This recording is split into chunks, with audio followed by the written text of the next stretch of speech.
Hortiterapija ima više različitih definicija. Ona u stvari predstavlja naš praiskonski sam metod, znači terapije. To jeste priroda nas liječi. Ona na nas djeluje terapeutski. Hortiterapija u stvari predstavlja kada prirodu, odnosno vrtlarske aktivnosti i slično koristimo kroz specijalne programe, terapijske programe ili profesionalne programe rehabilitacije. Tako da u stvari prirodu koristimo, odnosno koristimo njene benefite sa cilju unapređenja općeg stanja našeg organizma, mentalnog, fizičkog i sl. Mi imamo i aktivnu i pasivnu komunikaciju sa biljnim materijalom. Sve ono što nam za nas čini blagodat, to je priroda, a hortiterapija u stvari predstavlja direktno ciljano korištenje prirode za terapeutsko djelovanje, gdje u stvari predstavlja jedan plansko djelovanje stručnjaka različitih profila koji imaju za cilj da iskreiraju specijalne programe, formiraju posebnu platformu za primjenu hortiterapije. Sve ono što nam čini dobro, naravno topla preporuka je što više biti u prirodi, što više imati interakciju sa prirodom i sami znamo da moderno društvo je u deficitu kontakta s prirodom. Svi smo mi korisnici hortiterapije. Tako da u stvari prirodu zaista trebamo koristiti kroz sve njene segmente za dobrobit našeg i zdravlja. Hortiterapija je primijenjena za sve nas. Naravno da prilikom samog kreiranja programa i specijalnih radionica, odnosno samih tehnika primjene hortiterapije, ona treba biti prilagođena određenoj grupi korisnika. Tako da se možemo pohvaliti kroz višegodišnje iskustvo. Mogu reći i za sebe imam, i na tome sam jako zahvalna, čitav jedan tim ljudi različitih profila, vrhunskih stručnjaka, entuzijasta koji su spremni hortiterapiju primjenjivati u praksi. Tako da svaki put se pristupi korisniku hortiterapije, formiraju se specijalni programi u saradnji sa terapeutima, ljekarima, profesorima i sl. Ovisnosti od samoga programa i projekta gdje se ona primjenjuje.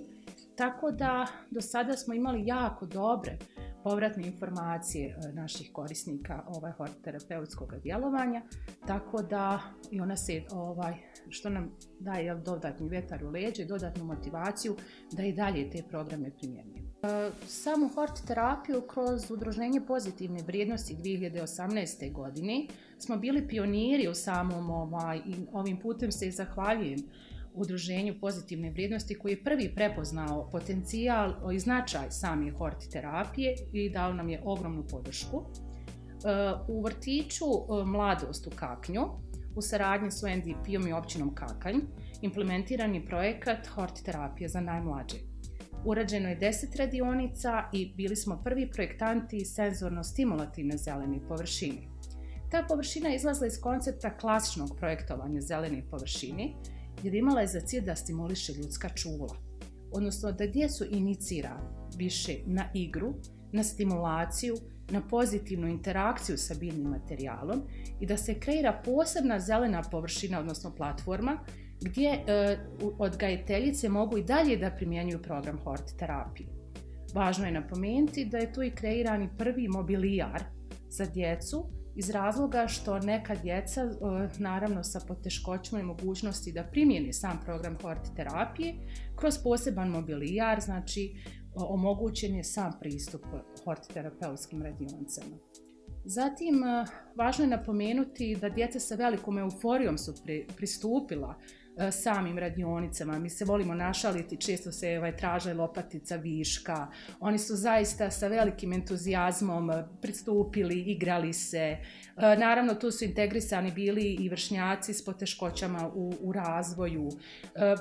Učili smo zajedništvo, empatiji. Vidjeli smo da svaki svijet ima svoju dinamiku rasta, razvoja. Pričali smo da svako od nas se razvija na poseban način, da moramo prihvatiti drugačije. Tako da smo kroz neki koncept učili o zajedništvu, o nekom socijalnoj interakciji, o ljubavi prema drugima, drugačijima, da trebamo da se prihvatamo, kolektivno, nekoj zajedničkim plemenitim vrijednostima.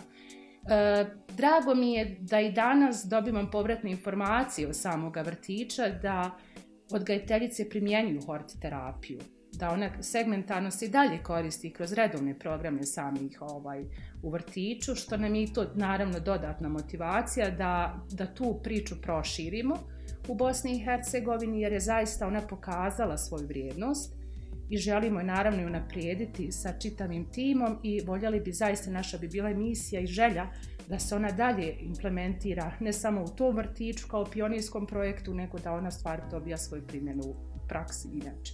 Imala sam tu sreću sa Uredom za podršku studentima Univerziteta u Sarajevu na čelu sa profesoricom Lejlom Kahledžić. Ovim putem se njoj zahvaljujem. Znači, to je čitav tim entuzijasta, ljudi koji prihvataju samu misiju i viziju hortiterapije. Smo odradili radionice sa našim prekrasnim studentima Univerziteta u Sarajevu, koji su fantastični mladi ljudi, koji su se toliko ljubavi prihvatili, čak su snimali videa daljega presađivanja, njege, primjene hortiterapije, radili smo kokedame, zanimljive cvjetne kompozicije, stimulisali smo čula kroz eterična ulja, učili smo kako jedna biljka raste, razvija se. Tu smo u stvari, zanimljivo je da svaki, na primjer, zanimljiv jedan detalj u samoj radionici, da smo svakom od studenata podijelili lavandu. Vi znate koliko je lavanda fascinantna biljka, koliko nas oduševljava sa svojim mirisom, elegancijom, koliko je ona neki simbol ljepote, mira i tako dalje. Svaki student je dobio biljku sa jednim ciljem u maloj saksiji, gdje je rečeno rastimo zajedno. Ne dozvolite da društvo ili bilo ko vas stavi u male okvire. Raste u skladu sa svojim potencijalom. Kroz to smo u stvari pokušali da integrišemo ne samo primjenu vrtlarskih aktivnosti, nego i samu filozofiju života. Koliko je važno da svako od nas ostvari svoj pravi potencijal rasta i razvoja u određenoj sredini. I koliko znači sredina koja daje podršku svakom od pojedinaca da bi mogli ostvariti svoj pravi potencijal.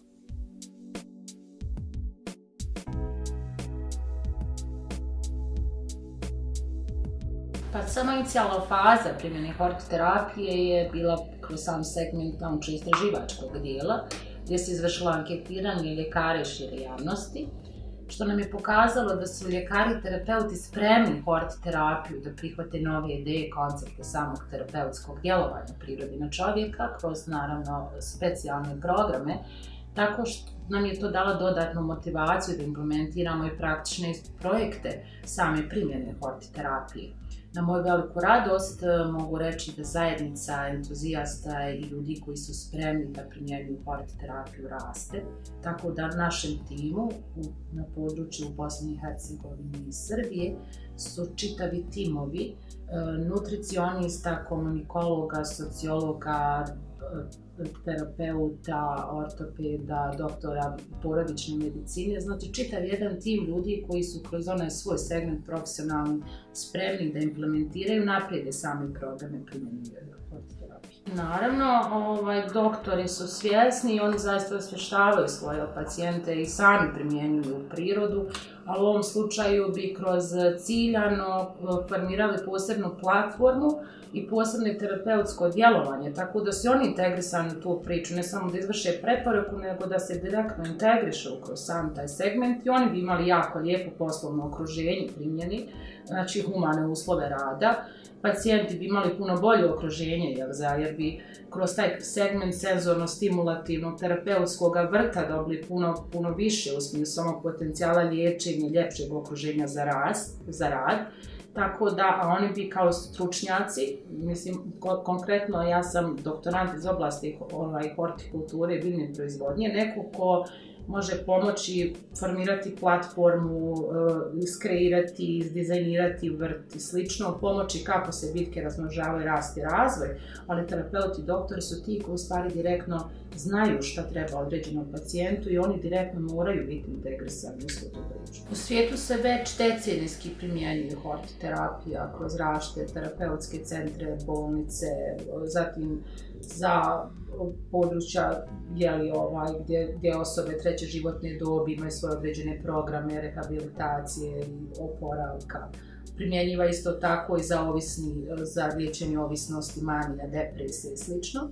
Tako da mi smatramo, mislim, s obzirom da vidimo potencijal da šira javnost i i doktori, ljekari vide značaj hortiterapije, mi se nadamo da će neka veća institucija, neko sa više distanci, u stvari prepoznati sam potencijal i pomoći nam da ona zaista zaživi, da dobije na većem značaju, ne samo kao pionirski i entuzijastični pristup, nego zaista profesionalni pristup. Želimo da damo podršku, odnosno i da primjenjujemo hortiterapiju sa osobama treće životne dobi. Svi znamo koliko je i zaista njima potrebna ta interakcija sa prirodom, koliko oni zaista vape za takvim sadržajima. U fazi smo nekih preliminarnih pregovora i dogovora i čim dozvoli lijepo vrijeme, imali bi zaista želju da primjenjujemo hortiterapiju i da kreiramo specijalne programe za njih i naravno da implementiramo u praksi. Tim je napisao knjigu u koautorstvu, naravno u koautorstvu je dr. Nermin Potur, specijalista dječje fiskalne terapije, zatim tu je nutricionistkinja Amila Ikuć-Jolie. Tu je stvar jedna integracija sporta, hrane, odnosno nutricionističkog pristupa samo ishrani djece i hortiterapije. Znači, u stvari sport, priroda i hrana kao osnova zdravlja djeteta primijenjena je za osobe, za mlađe korisnike, ali naravno da to mogu da koriste i terapeuti i roditeljima, isto može biti fantastičan priručnik za primjenu, naravno za širu grupu korisnika. S obzirom da su sami koautori vrhunski stručnjaci iz oblasti sporta, nutricionizma i hortiterapije, u njoj imamo konkretne vježbe, kako vježbe, na primjer, djece za kičmu, unapređenje dinamike i sl. Zatim tu je nutricionistkinja Amela opisala konkretne prijedloge, konkretne korake unapređenja ishrane djeteta sa praktičnim primjerima, sa receptima, načinima kako da unapredi roditelj, kako da dijete samo počinje da kuha, da koristi hranu kao lijek i naravno hortiterapija, isto tako praktične vježbe gdje smo približili korisniku sa konkretnim vježbama u hortiterapiji, kako da se koristi priroda, kako da se razmnožavaju biljke, kako da kroz neki zanimljiv, kreativan koncept uradimo specifični cvjetni dizajn i slično. Tako da u stvari sve to u stvari ima za jedan esencijalni cilj da osvijesti, da koristimo što više prirodu, da se zdravo hranimo i da se krećemo. A knjiga je profesorica Radenović iz Beograda i uradila recenziju, ona je u nekoj tehničkoj pripremi i mi se nadamo uskoro da će ona ugledati osvjetli dan.